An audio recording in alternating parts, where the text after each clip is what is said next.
Obama reçoit Alassane Dramane Ouattara et c'est un événement.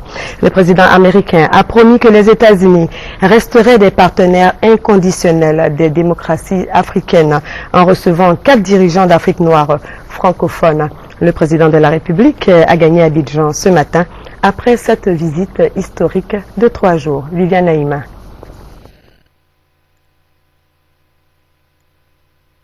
La Côte d'Ivoire est de retour sur la scène internationale avec l'élection démocratique qui a vu la brillante victoire du président Alassane Ouattara.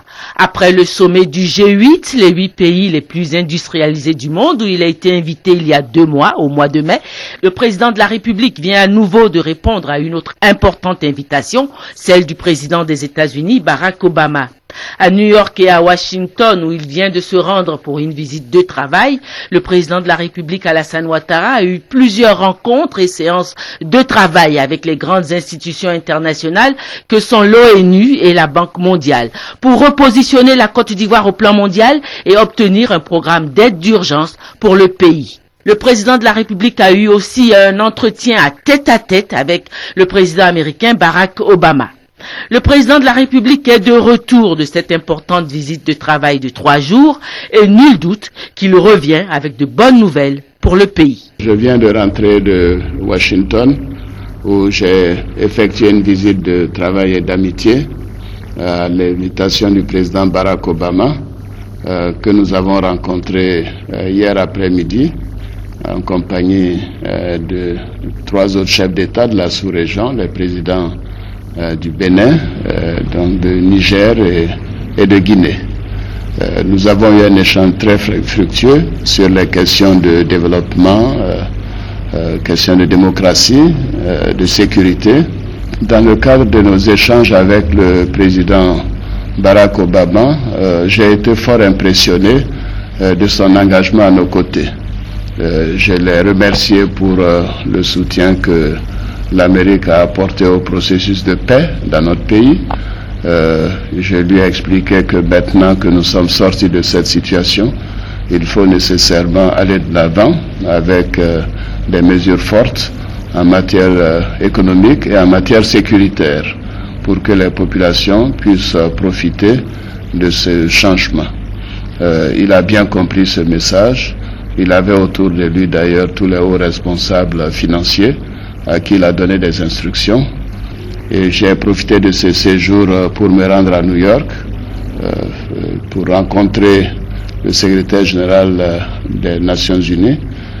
Nous avons fait un tour d'horizon sur la situation en Côte d'Ivoire et je lui ai bien entendu exprimer notre satisfaction et notre gratitude. Alors, dans le cadre de la visite à Washington, j'ai rencontré le secrétaire au Trésor américain, les hauts responsables des structures américaines telles que l'USAID, le Millennium Challenge Corporation, les gens des structures de financement en général, le secteur privé avec le Corporate Council on Africa, l'Institut pour la paix. J'ai rencontré les grandes institutions internationales que sont la Banque mondiale et le Fonds monétaire pour parler des perspectives de financement de notre pays. Nous avons pu obtenir que toutes les missions de financement soient avancées et qu'on n'attende pas l'année prochaine pour effectuer des missions, mais dès le mois d'août, les missions vont se rendre ici pour permettre l'examen de nos dossiers avant la fin de l'année. Donc en bref, je peux dire que le séjour a été particulièrement fructueux au plan diplomatique, au plan bien sûr économique et financier. Je tiens à remercier le président Barack Obama de nous avoir donné cette opportunité de visibilité de la Côte d'Ivoire parce que vous savez, depuis que le président Kennedy a reçu le président Houphouët, je crois, il y a un demi-siècle, en 1962, aucun président ivoirien n'avait été reçu à la Maison-Blanche. Donc pour notre pays, c'est un événement important, un événement extraordinaire. Et je pense que cela confirme l'intérêt qu'il porte à la démocratie en général, mais également à l'évolution actuelle dans notre pays. Et je lui ai dit que nous ferons tout de notre côté pour que cette démocratie se précise dans les mesures que nous prendrons, que ce soit au plan du respect des droits de l'homme, au plan économique, au plan financier, mais aussi au plan de l'intégration sous-régionale.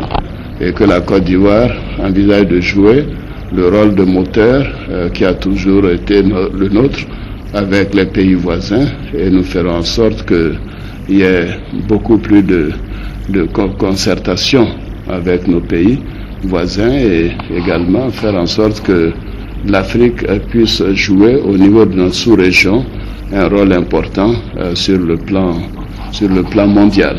La Côte d'Ivoire reprend désormais toute sa place dans le monde et singulièrement sur le continent. À peine rentré, le président de la République part demain dimanche à Abuja au Nigeria pour une visite